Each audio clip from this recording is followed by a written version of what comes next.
IPL లో general గా ఓవరాల్సిన జట్టు గెలవాల్సిన జట్టు ఓడడం అనేది సర్వసాధారణం. అయితే ఈరోజు జరిగిన Mumbai Indians versus Delhi Capitals match లో ఆల్మోస్ట్ మనకి ఇదే దానికి సంబంధించింది అనమాట. అయితే ప్రస్తుతానికి ఈ రోజు ఢిల్లీ క్యాపిటల్స్ గెలవాల్సిన మ్యాచ్ ఓడిపోయింది. వరుస మనకు తెలుసు ఢిల్లీ క్యాపిటల్స్ సీజన్ లో వరుస 4 మ్యాచ్ గెలిచారు. 5th మ్యాచ్ కూడా వాళ్ళకి గెలిచే ఛాన్సెస్ ఉన్నాయని మాక్సిమం అనుకున్నాను.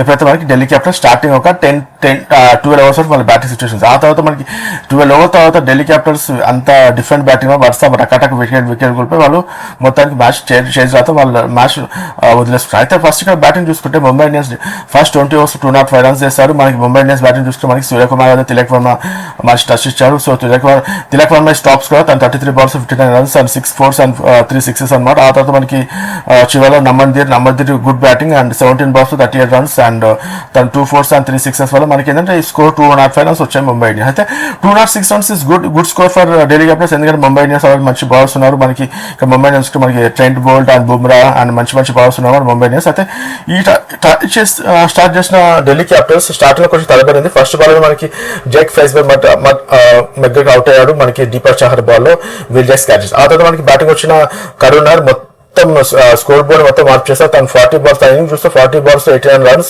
అండ్ 12 4s అండ్ 5 6s అన్నమాట. బాల్ అన్ని చోట్ల తను 6s అండ్ 4s పెట్టారు మ్యాక్సిమం. కరుణార్ బ్యాటింగ్ చూస్తే ఎక్సలెంట్ బ్యాటింగ్ అనమాట, బ్రిలియంట్ బ్యాటింగ్ ఫర్ కరుణార్. ఇక్కడ కరుణార్ తప్పిస్తే ఆ టీంలో ఎవరు పెద్ద బ్యాటింగ్ లేదు. చివరి మనకి అస్తోషంలో ట్రై చేసినప్పుడు కుదరదు అనమాట.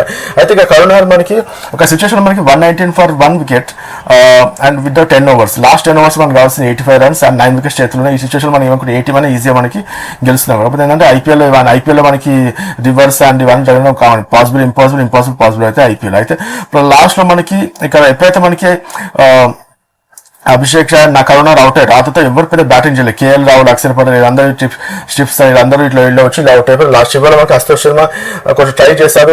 బుమ్రా బౌలింగ్ లో అశోక్ శర్మ వరుస 2 boundaries కొట్టారు. ఆ తర్వాత మనకి అనిపించింది అశోక్ శర్మ డెఫినెట్ మ్యాచ్ గెలిపిస్తారు. కాకపోతే ఏంటంటే తను అనుకునే దానికి ఒక 1 run రావాల్సిన ప్లేస్ 2 runs ట్రై చేస్తారు, రన్అట్ అయిపోయారు.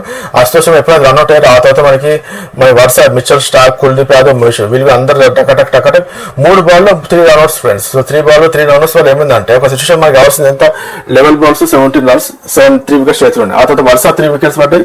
సో మ్యాచ్ ఆల్అౌట్ అయిపోయారు. 3 balls 3 run-outs. షాకింగ్ న్యూస్ అయితే 3 balls 3 run-outs అనమాట. ఇది ఇంకా షాకింగ్ న్యూస్.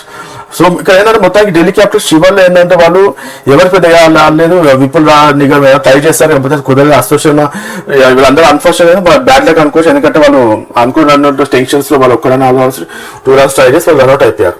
సో ఇది ఫ్రెండ్స్ మన సైన్సెస్. ఈ మ్యాచ్ గెలిచిన తర్వాత ముంబై ఇండియన్స్ ప్రస్తుతానికి 6th place లో వెళ్ళిపోయింది and Delhi Capitals 2nd place లో ఉంది. నా వీడియో లైక్ చేయండి, సబ్స్క్రైబ్ చేయండి. Thank you friends, bye.